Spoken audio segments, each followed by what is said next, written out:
পর আবার একটা মিনি ব্লগ নিয়ে হাজির।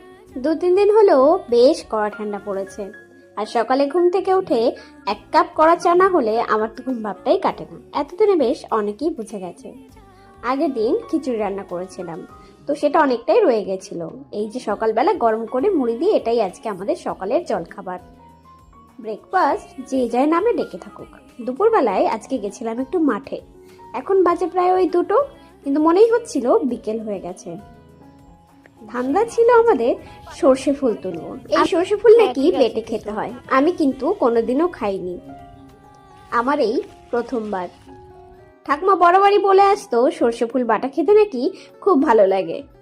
তবে হ্যাঁ, একটা কথা এখানেও ক্লিয়ার করে দিই, এটা কিন্তু বলেই আসা খেতে। সবে আমি এই কটা তুলেছি বাবা।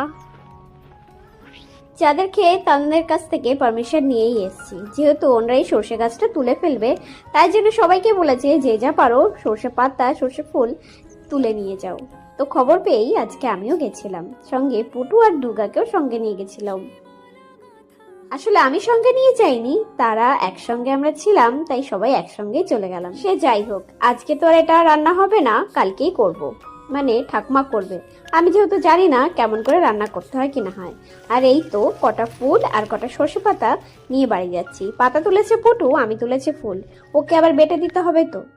আজকে সন্ধ্যায় আমার চায়ের সাথে ছিল মান্টু, ও এসছিল। আমি তখন চা বানাই, বললাম খাবি নাকি, বললো নিশ্চয়ই মনা, হলেও মন্দ হয় না। টাটা।